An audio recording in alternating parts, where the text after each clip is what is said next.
Bismillahirrahmanirrahim. Alhamdulillahirabbil alamin. Wa bihi nasta'inu ala umuri dunya waddin. Sallallahu ala nabiyyina Muhammadin wa ala alihi wa sahbihi ajma'in. Amma ba'du. Nah,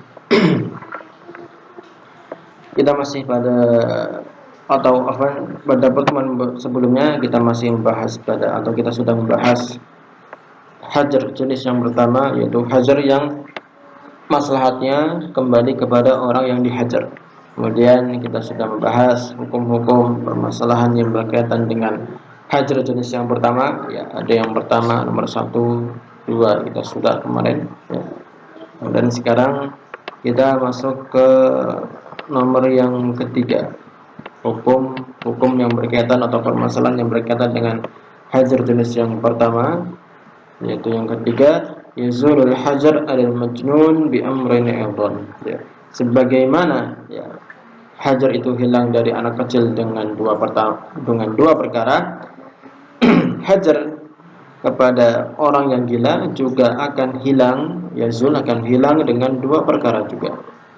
Apa itu? Yang pertama, al-awwal zawal junun wa ruju'u aqlihi ilaihi, yaitu dengan hilangnya junun, kegilaan dia sudah hilang, ya enggak gila lagi, wa ruju'u aqlihi ilaihi, dan akalnya sudah kembali, ya, akal sehatnya sudah kembali, enggak gila lagi. Jadi orang yang misalnya dia gila, kemudian tiba-tiba suatu ketika kegilaannya sudah hilang, stresnya sudah hilang, sudah normal kembali, maka harta milik dia ya bisa dikembalikan kepada dia, biarkan dia menggunakan harta milik dia sendiri, ya, dengan syarat satu lagi, yaitu apa? Yang kedua adalah ar-rusdu, sama dengan yang di atas nih. Ar-rusdu yaitu dia rasyid, sudah bisa menggunakan, membelanjakan hartanya dengan baik, enggak boros, ya.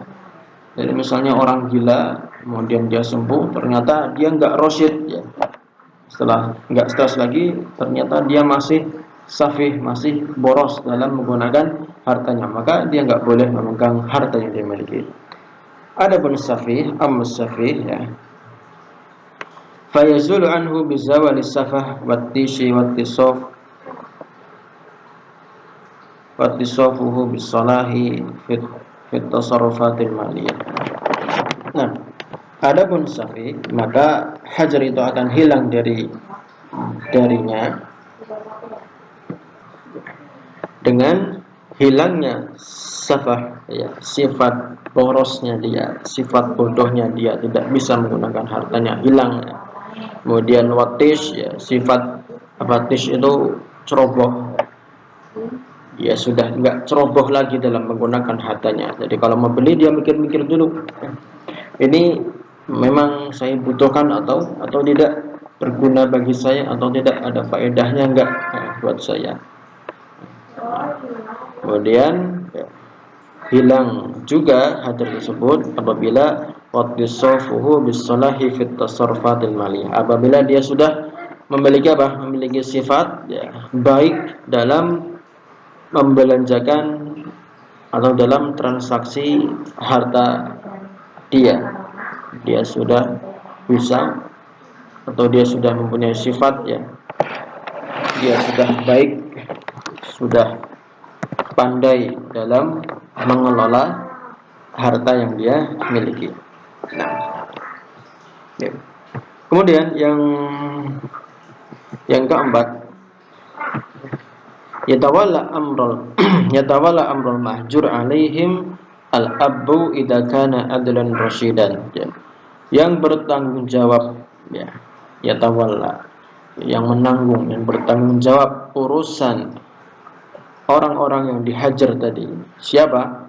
Ya, dia itu adalah al-ab, ayahnya. Jadi anak kecil misalnya, maka ayahnya yang bertanggung jawab mengatur keuangan harta anak kecil ini.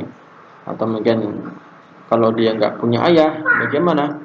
Nah, maka summa wasihu, orang yang diberikan wasiat atau ahli waris dia, ya, diberikan wasiat oleh ayahnya, Misalnya ayah sebelum ayahnya meninggal, ya berwasiat tolong jaga anak saya, ya, kepada misalnya dia katakan berikan wasiat kepada adiknya, berarti kan paman dari anak kecil ini untuk menjaga anaknya tersebut. Idza kana adlan rasyidan, apabila ayahnya ini adalah orang yang adil dan rasyid, ya dia memang rasyid, bukan yang orang gila, orang safih. Tapi kalau ayahnya ini adalah kok enggak adil, bukan orangnya rasyid, maka harus yang lain selain ayahnya yang bisa mengatur keuangan orang-orang yang dihajar tadi ini. Wa yajibu 'ala man yatawalla amrahum an yatasarrafa bima fihi al-ahdu wal anfa' lahum. Maka wajib bagi orang yang menanggung urusan mereka, bertanggung jawab atas urusan mereka, agar membelanjakan, yatasarraf, bertindak dengan apa? Dengan segala apa saja yang di dalamnya ada manfaat, ya, yang kembali kepada siapa? Yang kembali kepada orang yang dihajar. Ya, melakukan yang bermanfaat, yang paling manfaat, dan yang paling ahad, itu yang paling yang terbaik yang bisa dia berikan kepada orang yang dihajar.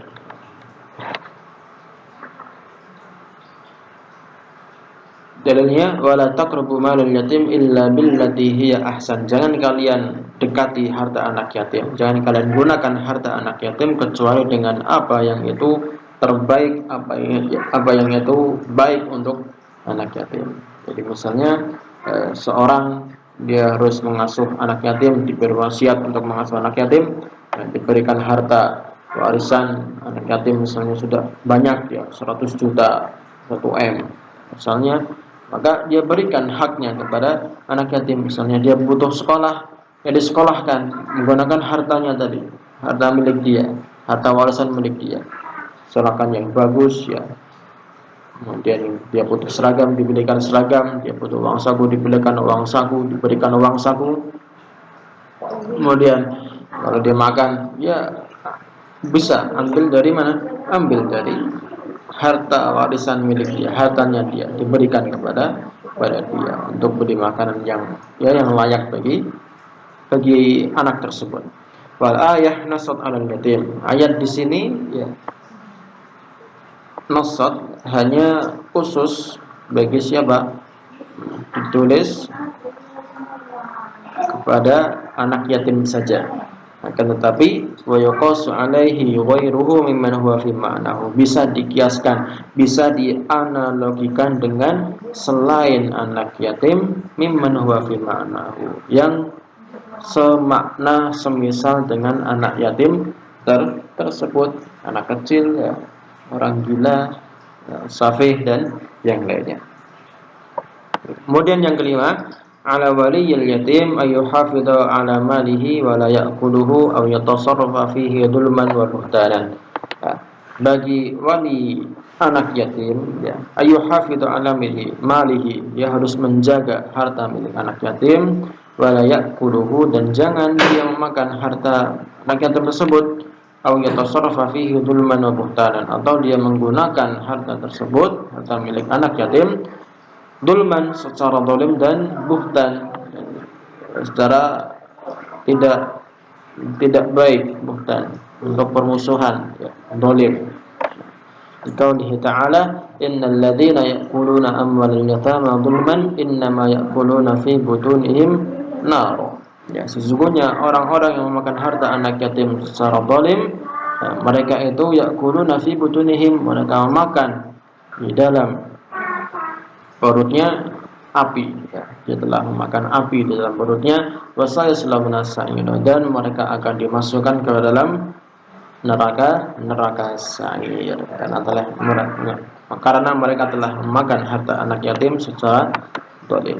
Adapun kalau dia menggunakan harta anak yatim untuk keperluan, misalnya bukan untuk secara zalim, ya, misalnya karena dia sudah mengasuh anak yatim, maka dia berhak untuk mendapatkan upah misalnya. Ya, upahnya bisa diambil dari harta anak yatim. Misalnya upah orang yang mengasuh anak, ya. Sehari misalnya upahnya adalah 30.000, atau sebulan, ya katakanlah sebulan, misalnya upahnya adalah 500.000, ya diambil 500.000. Ya. Jangan ambil lebih, ya upahnya harusnya 500.000, ya sesuai dengan uruf di situ, adat istiadat di situ berapa harganya, ya. Kalau berapa upahnya, kalau 500 ya ambil 500, kalau 1 juta ya ambil 1 juta. Jangan ambil lebih dari uh, adat di masyarakat sekitar. Nah, kemudian yang kedua, hajar jenis yang kedua yaitu al-hajru 'alal insan limaslahati ghairihi, yaitu hajar kepada seseorang yang maslahatnya kembali kepada orang lain. Ya, kalau yang pertama kan hajar yang maslahatnya kembali kepada orang yang dihajar. Ya. Kalau ini hajarnya, maslahat faedah dari hajarnya kembali kepada eh, orang lain, bukan orang yang dihajar. Contohnya adalah menghajar orang yang muflis. Siapa itu muflis? Yaitu orang yang mangkana dainuhu aksar min malihi. Yaitu muflis adalah orang yang hutangnya lebih banyak daripada harta yang dia miliki. Misalnya hartanya hanya 100 juta, sedangkan utangnya 500 juta. Dia orang muflis. Maka orang seperti ini dia dihajar, tidak boleh menggunakan hartanya. Fayamna'u min at-tasarrufi fi malihi, maka dilarang. Jadi dilarang untuk menggunakan hartanya di alla yadurra bi ashabid duyun, agar tidak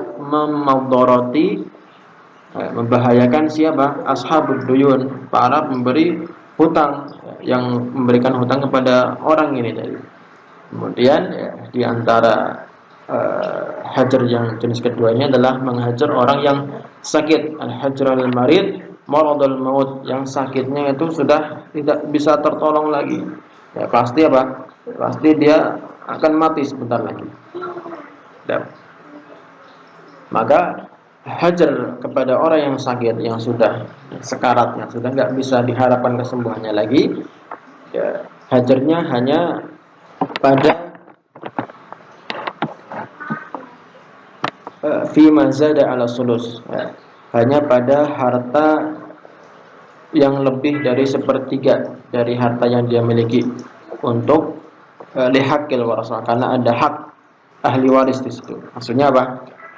Orang yang akan meninggal, ya, misalnya dia sudah sakit parah, dia akan meninggal, maka dia berhak untuk memberikan wasiat, tapi apa? Maksimal berapa? Sepertiga saja. Bagaimana antum pelajari di warisan, ya, orang yang berwasiat dia hanya boleh maksimal memberikan hartanya sepertiga saja. Kemudian 2/3 atau sisanya 2/3-nya itu dihajar. Jadi hajarnya apa? Hajarnya hanya 2/3 ini. 2/3 dari harta yang dia miliki. Ataupun sepertiganya dia bebas. Dia bisa menggunakannya untuk apa saja, terserah dia. Wa kadzalikal abdu yuhjaru alaihi li haqqi sayyidihi. Begitu juga budak, dia dihajar karena apa? Karena ada hak bagi siapa? Bagi tuan dia. Fala yasihu tasarrufu bi ghairi idni sayyidihi, dan tidak sah transaksi dia, kalau dia jual beli dan yang lainnya tidak sah, kecuali apa? Kecuali dia sudah mendapatkan izin dari tuannya. Nah, wallahu taala alam bisawab. Untuk yang hukum-hukum yang berkaitan dengan hajar jenis kedua kita bahas pada pertemuan berikutnya biidznillah taala. Sallallahu ala nabiyina Muhammadin wa ala alihi wa sahbihi wasallam.